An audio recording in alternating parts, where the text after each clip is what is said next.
अपनी बिल्डिंग में से नीचे आ रही थी। गाड़ी मेरी कार मेरी बिल्डिंग से बाहर खड़ी हुई थी एंड मैं ये जो ड्रेस इस वक्त पहनी हुई हूँ उस वक्त भी यही पहनी हुई थी। तो जब मैं वहाँ से मेन गेट से बाहर निकलने लगी तब एक आदमी मेरे सामने से क्रॉस हुआ और उसने मुझे छुआ बॉडी पे। मैंने उससे पूछा कि तुमने क्या किया था। मैंने उससे रुक के पूछा कि तुमने अभी अभी क्या किया, दोबारा करो। देन दिस गाय सेड कि इतने कपड़े छोटे पहन के घूम रही, अगर छू भी लिया तो कोई फ़र्क नहीं पड़ता है।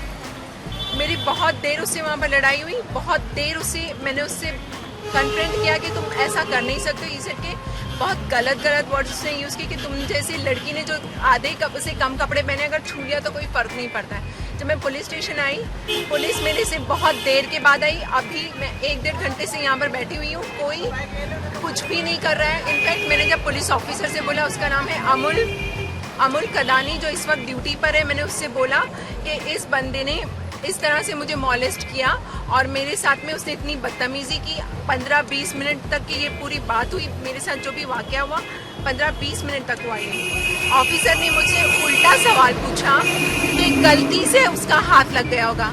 अगर कोई गलती से हाथ लगाता है तो वो 10-15 मिनट बैठ के मेरे साथ में बकवास नहीं करता है, वो मेरे साथ गलत वर्ड्स यूज़ नहीं करता है। अगर गलती से हाथ लगता है तो कोई भी सॉरी बोलकर जाता है। पुलिस कुछ नहीं कर रही है। इनफैक्ट स्पेशली जो ड्यूटी ऑफिसर है उसने उल्टा मुझसे पूछा कि गलती से हाथ लगा होगा। अगर गलती से लगा था तो सॉरी क्यों नहीं बोला उसने। और अभी आकर हाथ पैर जोड़ा और पुलिस कोई एक्शन नहीं ले रही। ये है मुंबई पुलिस। जब हम जैसों के साथ ऐसा होता है तो आम लड़कियों के साथ क्या होता होगा।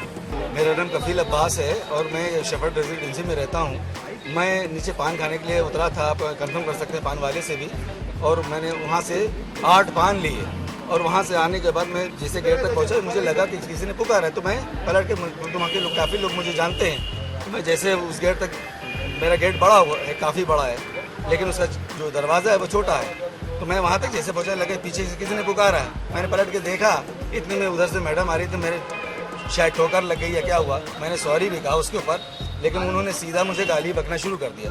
अब वो ऐसी कच्ची गालियाँ, मैंने उनसे सॉरी बोला, हमने मैडम क्या आप मुझे तो काफ़ी दिन से जानती हैं ऐसा, अब बिल्डिंग में हम लोग साथ में रहते हैं, आप ऐसा क्यों बोल रही हैं। उसके बाद उन्होंने और गाली बकी। मैंने यहाँ तक कि मेरी वाइफ ने यहाँ पे आके, जबकि मेरे घर में डिलीवरी भी होने वाली है मेरी सिस्टर की, और उसके बाद भी मैं सॉरी बोलता रहा। यहाँ काफ़ी कितना टेंशन में रहा।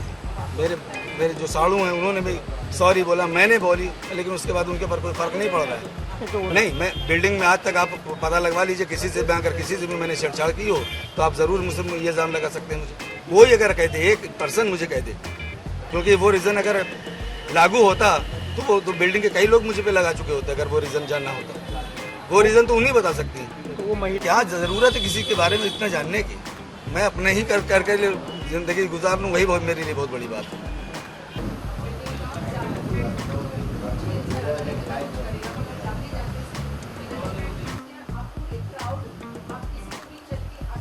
कम से कम 3-4 महीने लगे थे। पुलिस ने वो आईडी ढूंढ कर निकाला था कि किसने मेरा ट्विटर हैक किया था और मेरा फेसबुक भी हैक हुआ था। मेरे 3 अकाउंट्स हैक हुए थे और उस पर न्यूड पिक्चर्स डाले गए थे।